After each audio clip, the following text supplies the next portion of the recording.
And welcome back. Well, when a car accident paralyzed 27-year-old Philip Devitte, he was given a 1% chance of recovery and told his chances of having children were gone forever.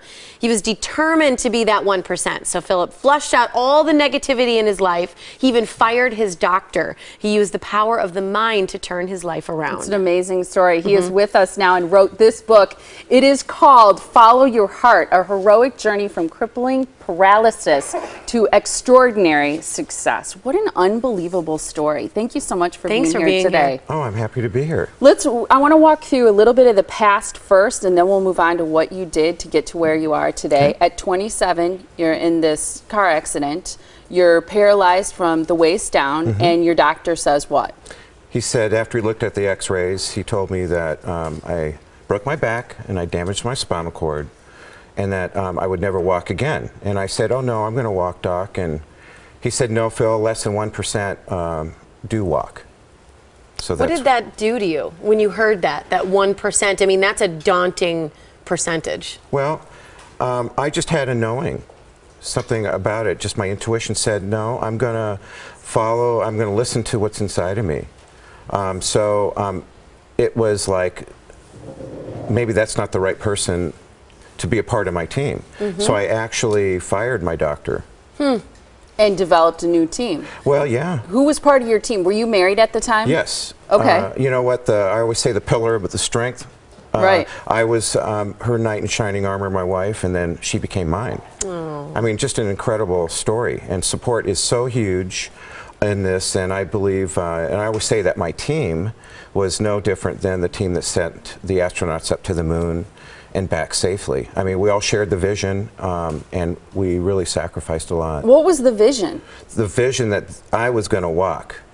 I mean, that was it. You know, when people are telling me that this isn't going to happen, and maybe I just hate that part of it, because I don't want anybody to tell me what I'm going to do, and I don't feel like sometimes people in their positions are putting people in boxes, kind of like. And I say, don't ever underestimate the power of the human being. Were you always a bit defiant and yet optimistic? Well, my parents said I was. I mean, I just want, you know, perfection, I guess. So. And today you can walk? Today I can walk. Can you run? Yeah, can you run? No, you know what? And that's one of the things I say is, you know, you got to believe in yourself and give it your best. Yeah. And so I didn't run, but I got pretty close. And I knew that I gave it my best when my wife came to me and says, hey, we're having our first child. Oh. And at that point, I just knew that, hey, I had to relax. I've done what I can. And that's all we can do. But we got to try. That's what's important about all this. And you actually, it was a gorgeous family picture. You have two grown children, right? I have a 12-year-old. Okay. And I have a 21-year-old. You have a 21-year-old and a 12. Oh, I see the younger one there too. Okay. So cute. You thought you'd never be able to have children. Oh, definitely. I mean, that's what everyone was saying, you know. It's just not going to happen. I'm a big believer in the law of attraction and using your mind, using those principles in your life. How did you use that to get where you are? And because I know that that's what you truly believe and credit a lot to your success. You know, it's all about being focused. And before my life, it was all about physical. It was about, I had to see something first before I believed it. And then after my accident, it was all about believing first to see it. And with the law of attraction, I was fortunate enough, I had a friend who started the Academy of Yoga in Seattle, and he sent me a tape, and on this tape he talked about the power of thought, visualization, meditation, imagery, seeing things taking place, and affirmations. What about affirmation? Tiffany talks to me about this a lot, and I'm not good at using affirmation. How can people get started using affirmation? Because it seems really dumb sometimes to be like, you're good enough, you're strong, you know. Little Stuart Smalley. Yeah, it does. It feels a little like that. Well, yeah, in my affirmation, it was like I see myself walking, running, my body, you know, being flexible just like I was before the accident. What physical limitations do you have now that you've learned to accept, that you've kind of reached a point that you can accept where you're at? Well, you know, I talk to kids at driving schools because I wasn't wearing my seatbelt. And I always tell them I feel like the Tin Man of the Wizard of Oz. The Tin Man, you know, he had oil though, right? Yeah. That's what I tell the kids. And so it's a flexibility issue.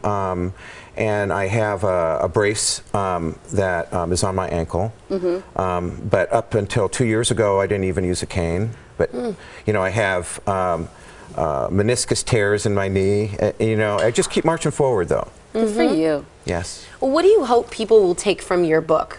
Is it that they can do this in their own life, they can overcome certain things, they can achieve what they want? Yeah, I think you can meditate anywhere. I meditated and really saw great visualizations. I did it 3 times a day.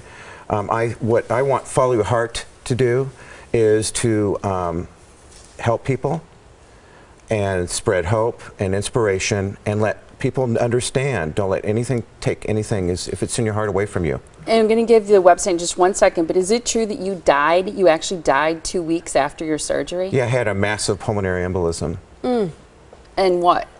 And they revived me. That's unbelievable.